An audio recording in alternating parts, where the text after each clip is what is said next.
Welcome to the WTF Show podcast from Bangkok, Thailand. Presented by Vimol Kogar. Tune in to get your dose of weekly verbal Red Bull. Hey, welcome all to the WTF Show today. We have Eatigo's co-founder, Sid Kothari. Welcome to the show, Sid. Thank you for having me, Vimol. Sid, tell me a little bit about your past. I was born in a very small town in India.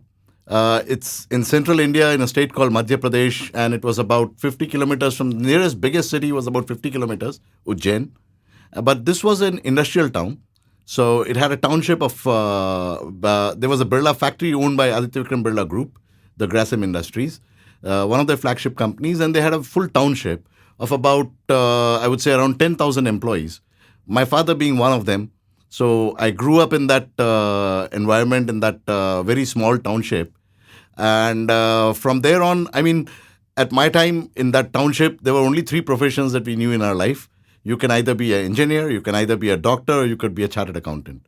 Because these were all the employees that you would see around. And so that was our grooming. We didn't have any college or university in our small township. So we did our high school, and then I moved to Ahmedabad. Which is definitely one of the biggest cities, and with Mr. Modi being now Mr. Modi, Ahmedabad has come in a lot of limelight. And I was there for my graduation. I completed my graduation from there. And then I went to Mumbai to complete my chartered accountancy. And after completing my chartered accountancy, I joined Birla's as my first job. And I was back in Gujarat. Can I just stop you? So, do you want to explain who the Birlas are to the whole world, please? Right, sorry. So, Aditya Vikram Birla Group, or the Birla Group as they're known, is one of the biggest industrial conglomerate of India. They are one of the top families, and they even have their presence in Thailand, Indonesia, and other overseas ventures. They employ over 200,000 people, if I'm not wrong. And there are quite a few, they have about 4 or 5 factories here in Thailand as well. So did you start your career at the Birla? Oh yeah, I did start my career at the Birla. So I started off with a cement factory. I was there as a management trainee for about 6 months, and then I moved to the pulp and fiber business. Oh wow, you have quite a challenging beginning to your career. Absolutely. I mean, I won't say it is challenging. I would say it was very different. So I was never a big city guy, I would say. But as far as township goes, I think it was one of the most comfortable lives that we could have had. The good parts were that it was a very big, giant family. Everybody knew everybody. Safety levels were extremely high. Everyone was your mentor. So you could look up to your ex-colleagues, friends who have already passed out. You had your father, you had his colleagues. Everybody was there to give you an advice. Everybody was there to out-help you. And it was a wonderful atmosphere, I would say. So, of course, we didn't have the luxuries of life, as you would say, in terms of fine dining restaurants around, or, options of schools or options of universities. But we definitely had a very, very good life. And I wish I could arrange that for my kid as well, if time permits. I'm presuming you had a conservative Jain family, vegetarian. Is that how you grew up? I wouldn't say my family was very conservative. They were definitely, we are Jains, so we were non-vegetarian was not allowed at home at all. But my father was born, he had most of his life he had spent in Mumbai. So he was pretty cosmopolitan in that sense. He never stopped us from having non-vegetarian food. But of course, at home it was not available. And around 1979, my father was posted in Philippines. So my mom was there. So we were, I would say, a very liberal family in that sense. In fact, whenever my dad would come to Mumbai when I was studying there, and that was the only time I could go and eat non-veg. Non-vegetarian food, as you know, in India is super expensive. Right, so in the mess, we never used to get it in our hostel mess. So when Dad used to be there, he would take us out to good restaurants, and that's when we would relish on non-vegetarian foods. Right. So it was chicken was at home. Treat. Chicken was a treat. Oh, I would say yes, it was. Even egg was a treat at that time, to be honest. Right. So after you graduated and you had your 2 jobs at Birla, where was the transition from there to your new venture? How did that happen? Well, that's a pretty long journey and a very colorful journey, I would say. So when I was working with Birlas, then I was posted to their factory in Indonesia. So that was my first overseas posting out of India. And I was there in Indonesia, and this was also a very small town. It was an industrial town, around 120 kilometers from Jakarta. And What was it known as? Sorry? Purwakarta. The town was known as Purwakarta. Okay. And Purwakarta was a place where we had like four major factories within a vicinity of, I would say, 3 kilometers or 4 kilometers. Okay. And but Jakarta by itself was about 120 kilometers from the place. It was a beautiful, again, a township of the company. So my initiation into an expat life was very comfortable. You know, I had a lot of Indian expats around. We were all from same background, mostly Birla employees, so predominantly Marwadis, expats, having the same challenges, having the same pleasures of life. So I would say my initiation into an expat life as compared to others was much, much, much easier. I was there for about 6 years. Then I got an opportunity to go to Vietnam in Ho Chi Minh in a company called Olam. So Olam is an agricultural trading commodity, is a agricultural commodities trading company, and I joined there as CFO for Vietnam. Now this was a big change for me. I was a hardcore manufacturing guy moving into trading, and Olam, beautiful company, filled with youngsters. They give a lot of opportunities to youngsters.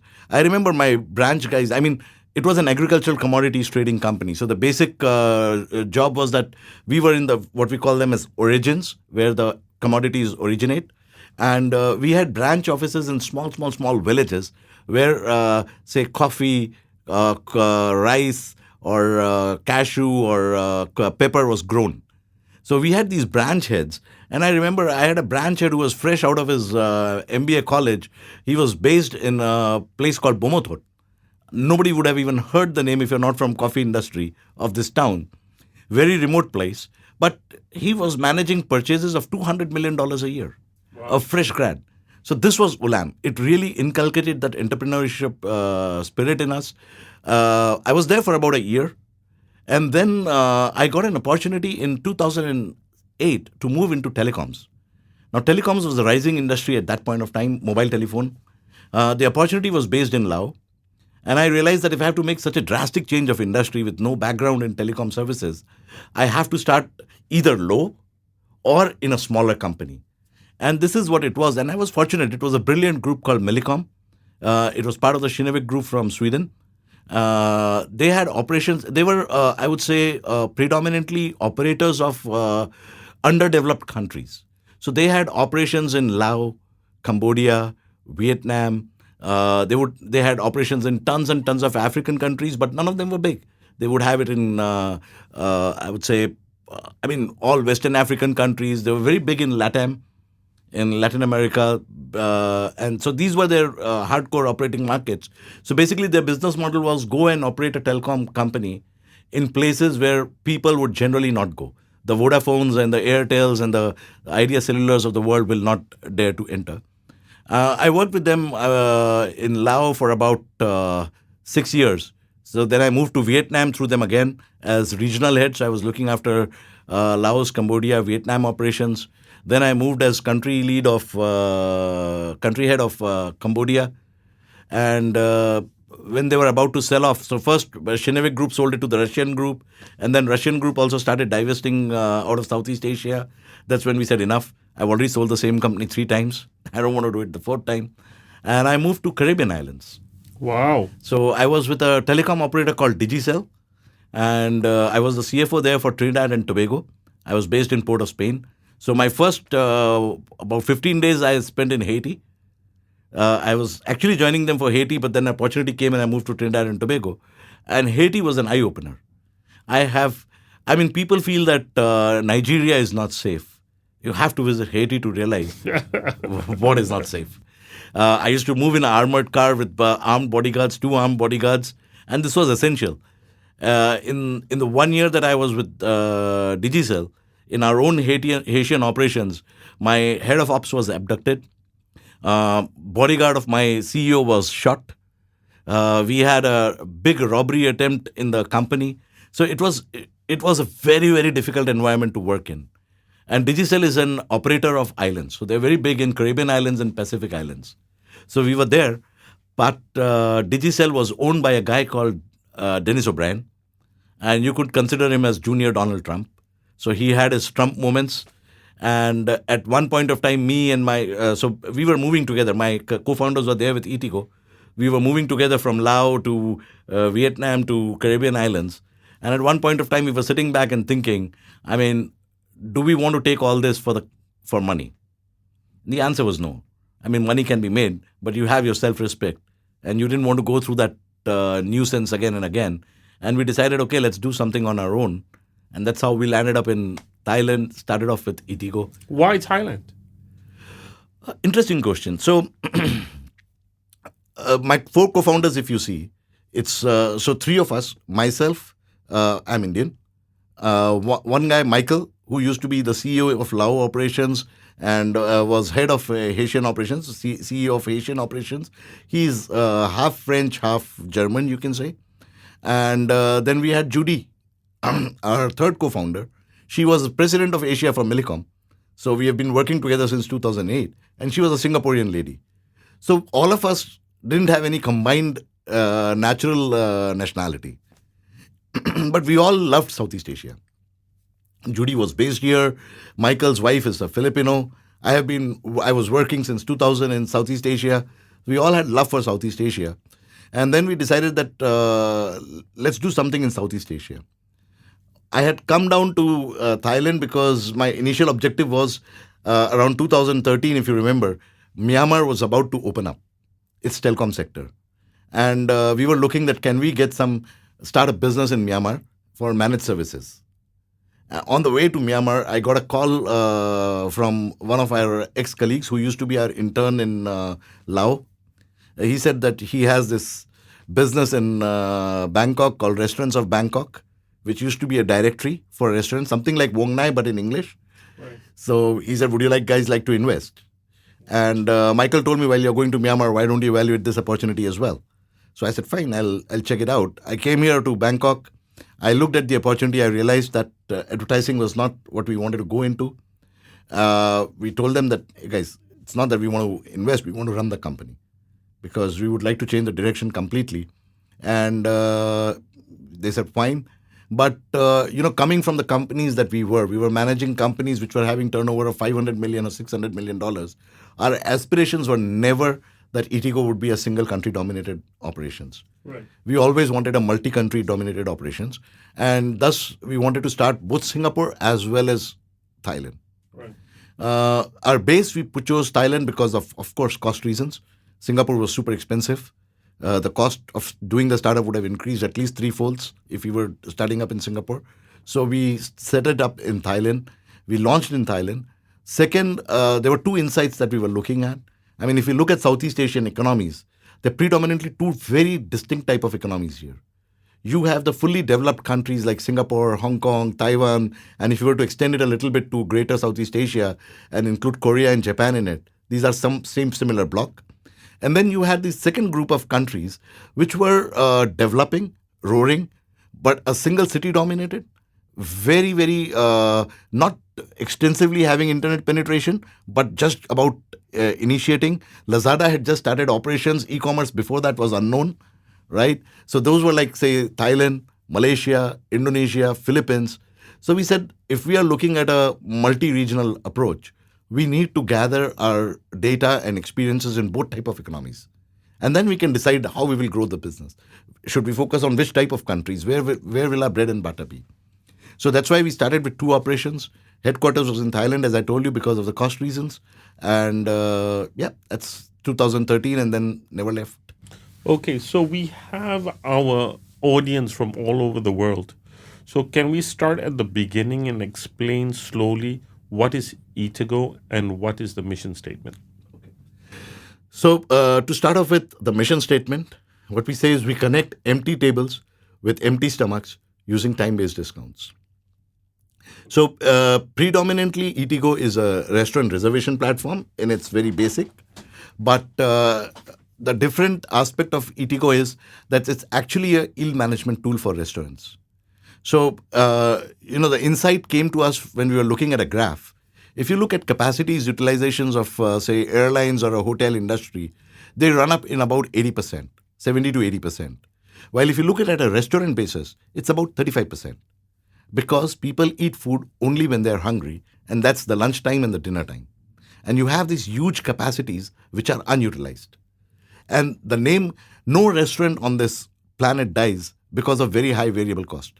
Food cost of any restaurant which is half decently managed would not be more than 30% of its price. Right. What really kills a restaurant is its fixed cost. It's the labor cost, it's the rental, it's the electricity, it's the branding, the marketing. All these things kill a restaurant. And we said, okay, you have these empty tables lying around at say 3 p.m., 2 p.m., 5 p.m., 6 p.m., or maybe at 9 p.m., 10 p.m., when there is nobody to eat. Why don't you give a discount at that time to move your clientele around those spots and increase the table turn? Right. You have a very perverse situation. You have a peak time when the restaurant is completely full. You have queues of waiting people. And then 1 hour down the line, you're completely empty. You're still paying your wages. You're still paying for the electricity. You're still paying for the rentals. But there is no income that is coming. So that is a time when we put the concept of yield management, and which, by the way, is a very, very known concept in hotels, airlines. Today, if you're flying on a flight to Singapore, right, a flight on a Friday evening would not be the same price as a Monday afternoon. Right. It's all about adjusting the price to the demand, right, which did not happen in restaurant industry. A menu card was fixed, a price was fixed, be it Sunday, be it a Saturday, be it a Tuesday afternoon. And this is the concept that is when we realized. And coming from telecom's background, I mean, this is exactly what we used to do. That's the exact telecom model it is there. You build your capacities to meet your peak demand and then start offering various promotions during off-peak period to fill the capacities up. Right. And so this was the concept that we brought in, and this is what Eatigo is all about. Excellent. So four people from four different parts of the world come together in Thailand and Singapore to set up Eatigo. Tell me about the struggles of the first few years. Oh, the biggest struggle was shift of mindset. Okay. If you see 3 out of the 4 co-founders, we were coming from a very cushy corporate job. My salary was in excess of $500,000 a year, and very comfortable life, living in a penthouse, and then suddenly coming and doing your own startup, thinking about each and every dollar to be spent. First few years, we used to go to Singapore like once every 2 or 3 weeks, once every 2 weeks minimum. And we would take, AirAsia had a flight at that time which used to fly off at 6:50 in the morning from Don Muang. We used to take that flight, reach Singapore by 9 a.m. Singapore time. 9:30 we would start our meetings, finish our meetings at 8:30. We didn't want to spend on hotels in Singapore. They were too expensive. Have our dinner, take the flight at 10 o'clock, land in Bangkok at 12 midnight, go to sleep, get up the next day morning and back to office. Right. This was very much against my previous lifestyle just prior to starting Eatigo, where I would fly business class. I would be staying in the top 5-star hotels. Cost was never a concern. And then suddenly cost becoming your prime concern was one big challenge. Then it was OPM, now it's OM, now it's your own money. It's not about, this is definitely, it does make a factor. It's not about OPM and OM, I would say more. It's about what you can afford. I always say as a human being or as a company, we should always spend according to our capacities. So say if you are a billionaire and you still drive a Honda Jazz, right, I don't think that is appropriate. Right. While if you're a commoner and you want to buy a Ferrari, I think that is also not appropriate.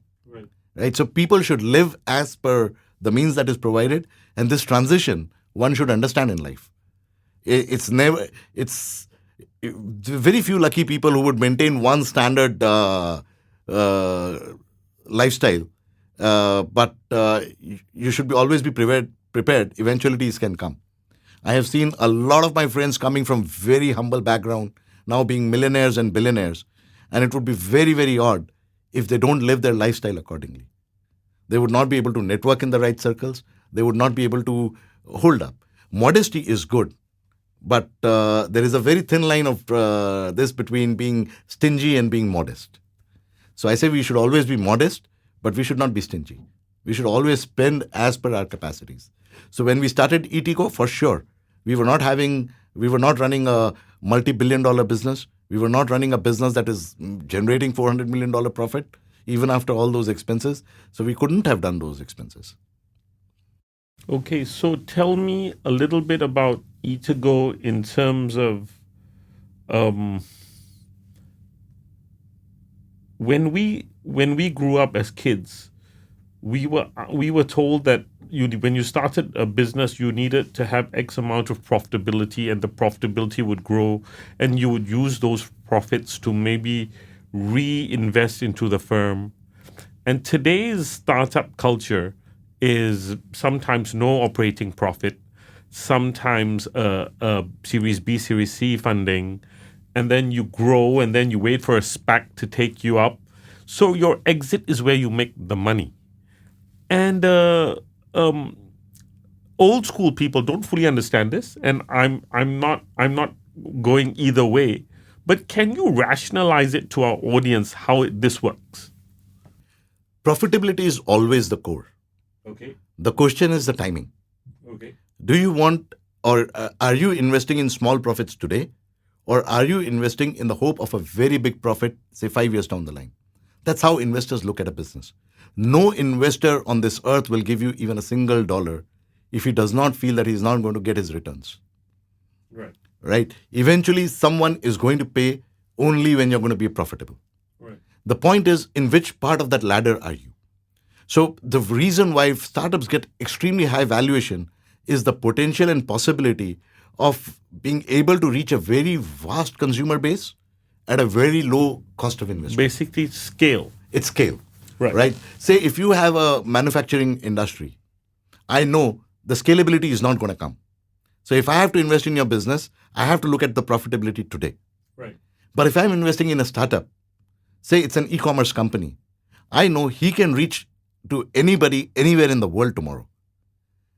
Can he do that? That's a different question about execution. But there is a potential, there is a possibility. Right. So as an investor, I see, okay, even though he's not making money today, that's why I can go in cheap. I can take this business. But can I turn him around and make him that business? And that's where the money would come.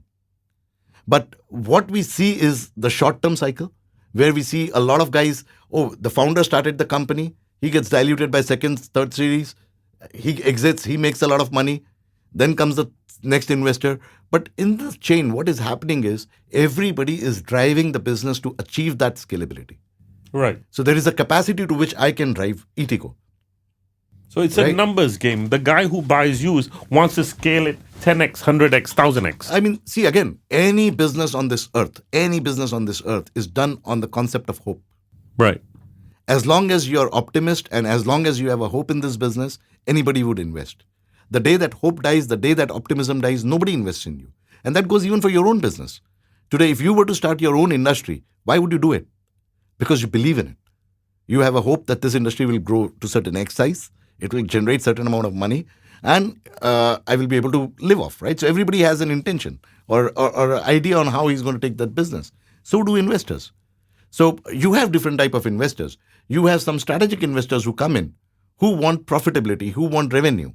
Then you have some investors who will come in at a Series A stage, who want return on their investment. They are holding the fund for maybe 3 months, 3 years or 4 years. They want to exit your business in 3 to 4 years so that they can generate returns to their investors, their LPs. So for them, the horizon is 3 to 4 years. They know for sure the business would not become $1 billion business in 3 to 4 years, or that scalability will not be achieved. But can I bring it on that path? Where will I be at the end of 4 years? Will it still be on the track to get that $1 billion dream? Then probably I can exit at maybe 100, 200, $300 million valuation. So it's the propensity on how long you can sustain that hope and how long you want to meet your objectives. Is there a timeline between when you started it, when you said to yourself, I have a 5-year, 10-year, 15-year point of view, or is it you sort of go on this magic carpet ride and you're trying to see where the opportunities are and how fast you can scale, the pace of acceleration of the scalability? Okay. See, at Eatigo, we always believed that scalability should not come at the cost of profitability. Right. So we never wanted to go into what we call as economic terrorism. So we did have some of the competitions that came in into Thailand market. They started offering exactly same services like Eatigo for free. Right. We are an expensive service for a merchant, but because we feel that we are adding value. So I understand that you charge a portion of the revenue. Is that right? Not exactly revenue. We charge fixed fee per cover. Fixed fee per cup. So if we send 10 people, we'll charge you a fixed fee for those 10 people, I understand. irrespective of what they eat Right. for a restaurant. So this gives us flexibility for user to order as much as he wants and whatever he wants. Right. And it gives restaurant a security that if the person is eating more, it's not that it's going to be more expensive. Right. Our job was to get the customer and we charge for that. Right. So we were very open and fair in our pricing policy. And we always felt that, these economic terrorism oriented companies would come in who are giving everything for free. Restaurants would come and tell me left, right and center, this guy has just approached me. He's giving me for free. Why should I pay you? And I would always tell them that just think about it. If you're not going to pay this guy any money, is his interest aligned with yours? Right. If it is not, why will he think of your benefit? Right. Me, I will not make a single dollar if your company is not selling or if I'm not sending customers to you. He is making money somewhere else. Maybe he's getting the money from investors. So he just wants to show that he has 10,000 restaurants today. Right. Correct. So for that to happen, you have to build a model that is economically viable and that is sustainable. But surely the model that you're building will take you slightly slower than the other guy in terms of scaling. Absolutely. Right. Absolutely. It will. And we are very cognizant of this fact. Right. And we want to see that, you asked one question, where do you see Eatigo? Is there a career path or is there a path that you decided? We as founders were very clear. The day we feel that the company has matured enough, has become self-sustainable, that's when we will feel we have done a job and we should exit. Right. So coming back to my mission statement at WTF, we are about youth empowerment, peer-to-peer, and jobs, jobs, jobs. So first question would be advice to people who want to start their startups.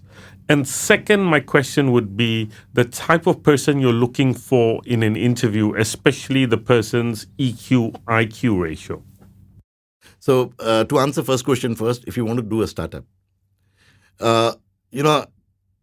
when we were new, we went into a startup event called Tech in Asia. And it was a 3-day event. And there was a big hall with a lot of booths. And there were about 1,000 startups making a presentation. Each and every booth I went to, independently, the ideas were fantastic. I cannot denounce them. Each and every one of them had $1 billion dream. And I came back and I asked Michael, do you really believe that we are sitting on $1 trillion economy 5 years down the line in this particular room? It's not going to happen, right? And that's the real fact. So some are going to succeed, some are going to fail. Some are going to succeed, some are going to fail. What differentiates, my personal view is, there are two things. One is in execution and second is in passion. Today people get caught in a lot of catchy words. Oh, I want to pivot. Why? What is the need? And if there is no need, what was wrong in your earlier model? Why can't you fix that? What's the need to completely pivot? You'll be surprised to know, Vimol, when we started Eatigo in 2013, even before we had a website, we had a presentation which had FAQs of what this product would be, which had designs that we thought this product would be. And you see that presentation today, 95% is still the same. The FAQs still hold. The business model still holds. The app looks the way it looks, right? And it does, and it delivers what it delivers. We have added some more services. No doubt about that. Everybody wants to grow. Everybody wants to this. But at the core, at the heart, the model of Eatigo, business model of Eatigo has not changed. So this is what I tell anybody who wants to do a startup. Number one, be very passionate about what you're doing. Research very well who your customers are.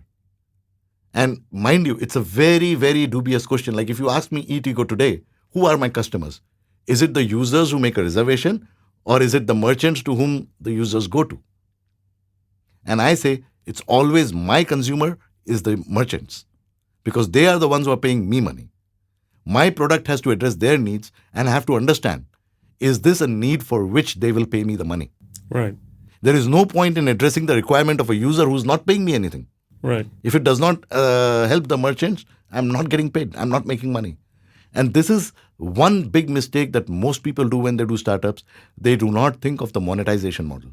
Where is the revenue going to come from? Is it really worth for the person to pay that kind of money? Right? It's a need for sure. Right? So if I make an app, a hypothetical app where I say, yeah, you can breathe air, but you'll have to pay $1. Who's going to pay me $1 when they can breathe it for free? Right? So we have to think what is the need, and we have to see whether that need and the pricing are commensurate to each other. It should not be cheaper than what it should be. It should not be expensive than what it should be. Both are wrong. And then you have to really steer and be very focused on your ideas.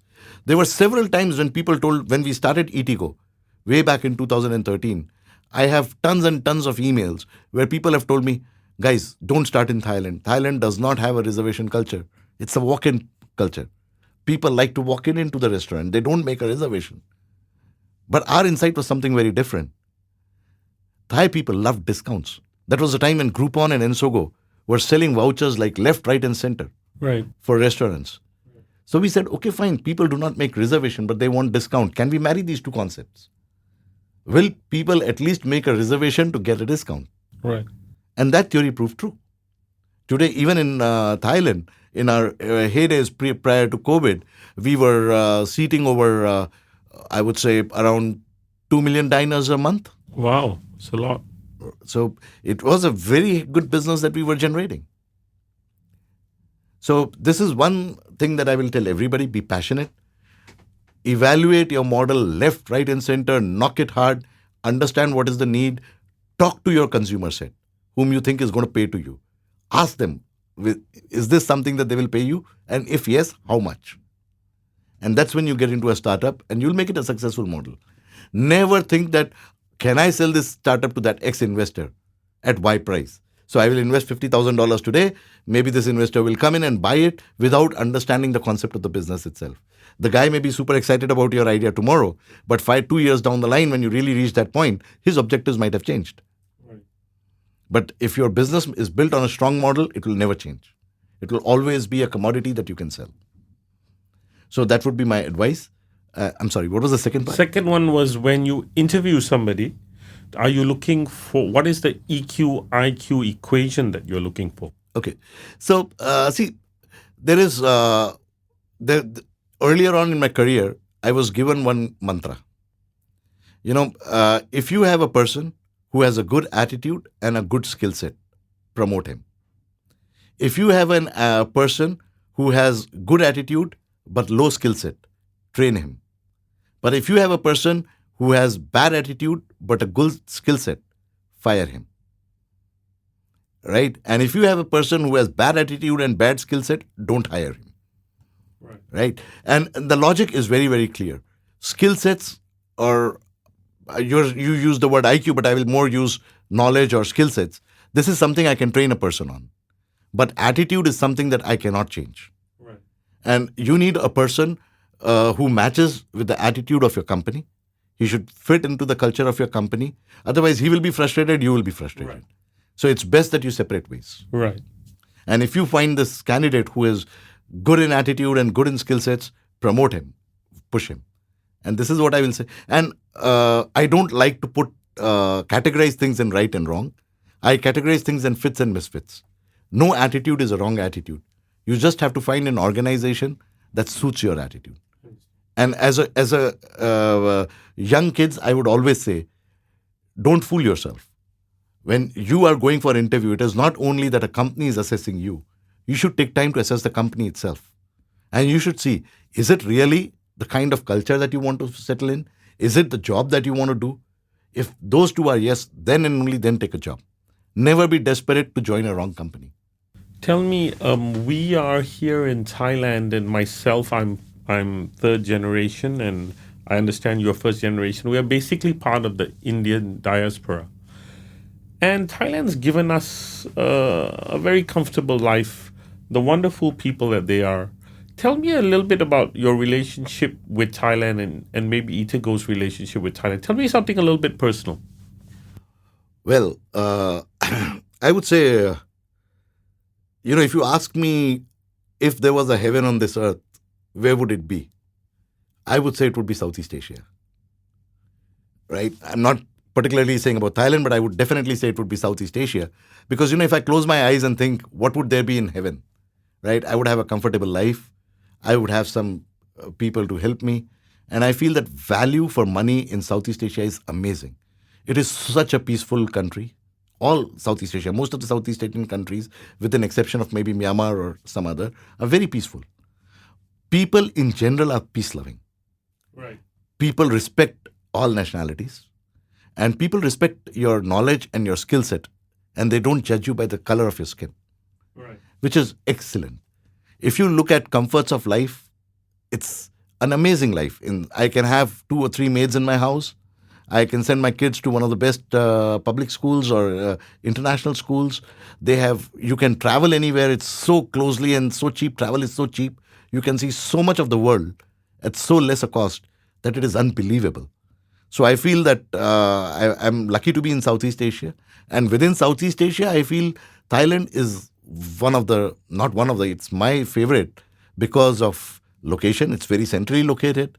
People are extremely, extremely, extremely nice. The cost of living is very nice. It's a very clean country. It's a very safe country. And I don't know what else would I want if I have to live anywhere else. Tell me a little bit about the future. How do you see Eatigo moving forward? And do you have a plan to maybe enter a little bit more or exit or go international? What's the plan for Eatigo?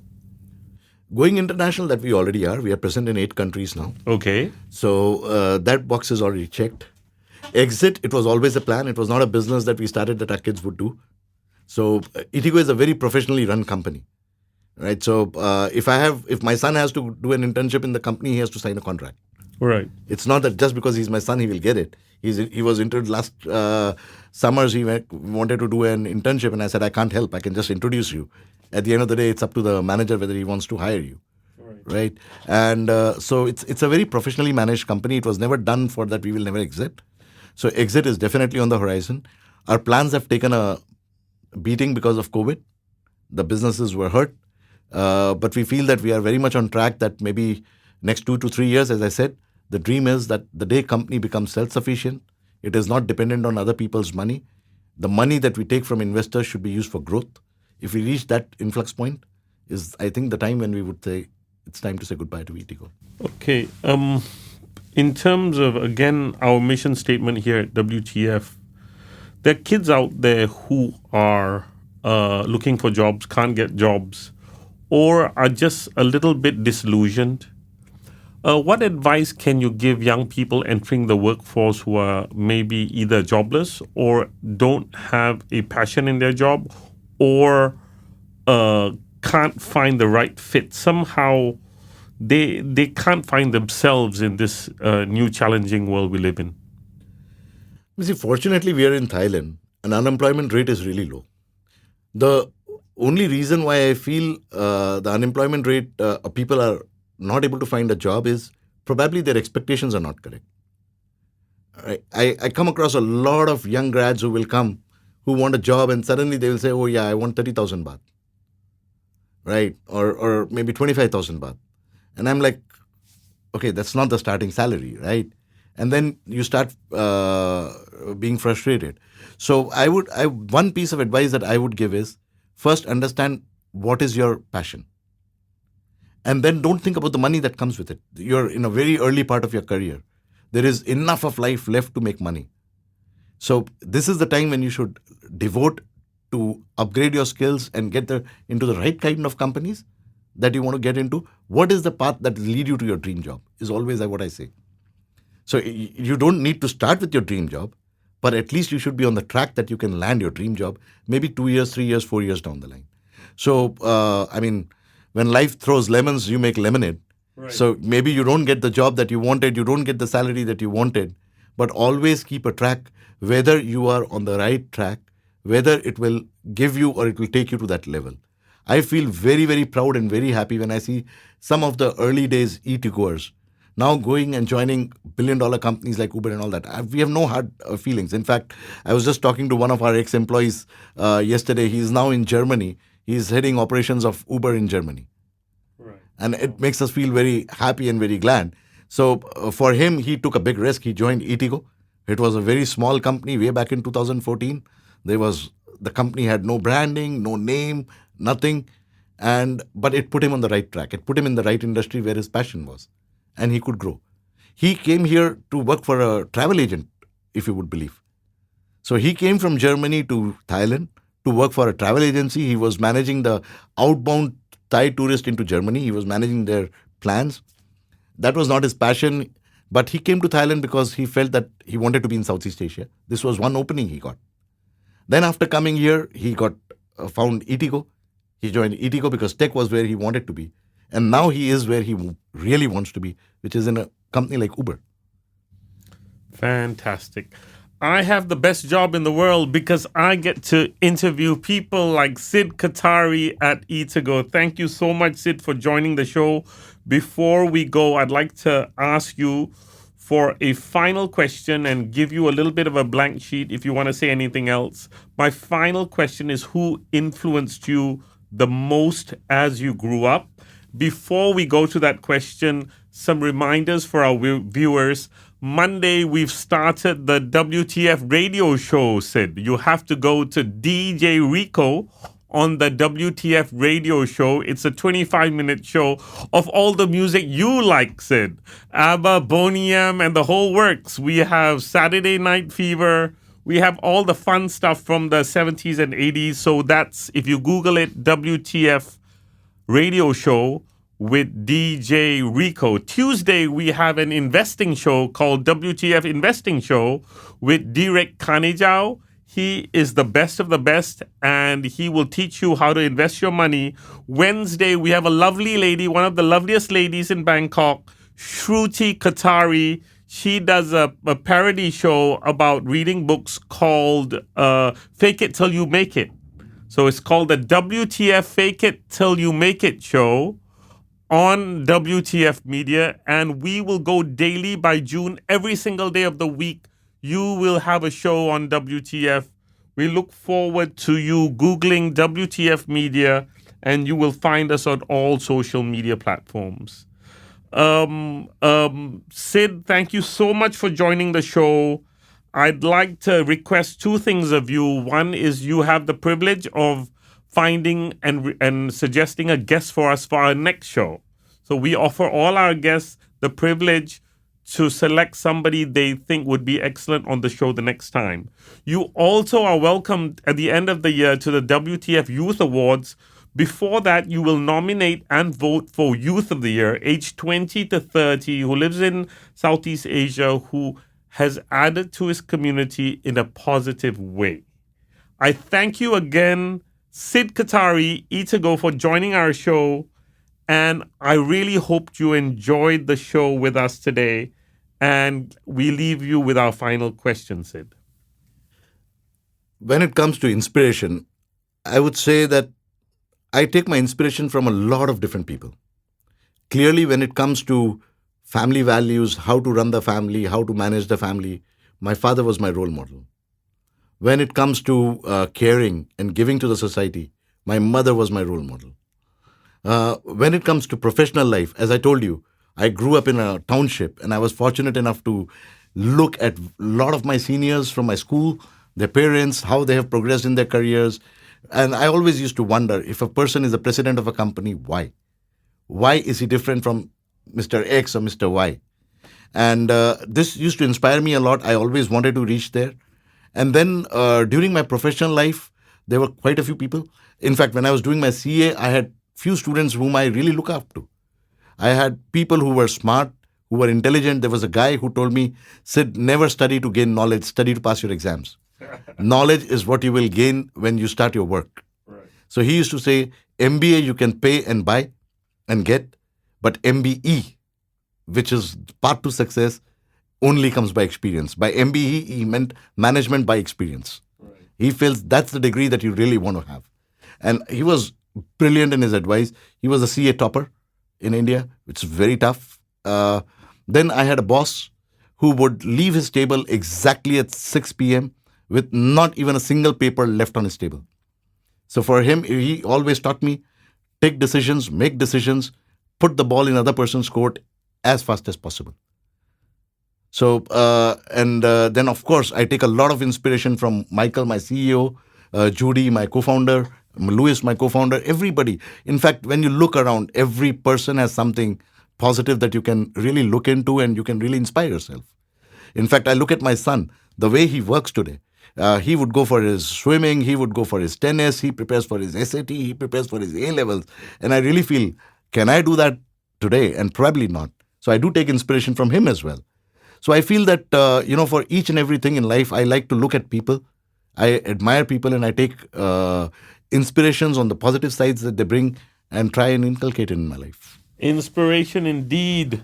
The middle word in the WTF. Thank you so much, Sid Kothari, for joining us on the show today. We look forward to you joining us next time. We hope you had a good time. A lovely time. Thank you, Vimal. It's always a pleasure to talk to you. The way you conduct this program is amazing. Just before coming here, I went through some of the podcasts that you had earlier. And, again, I took a lot of inspiration from there as well. Thank you. We hope you join us soon. Goodbye and good luck to you, Sid, and hope to catch you soon. Thank you. Goodbye. That's it from the WTF Show. Vimol and the team from WTF Show would like to thank all our sponsors. Tune in next week for another great gig with people making a difference to your future. For advertising spots, go to the WTF Show IG page and get more info or contact Vimol at 6681-616-5987.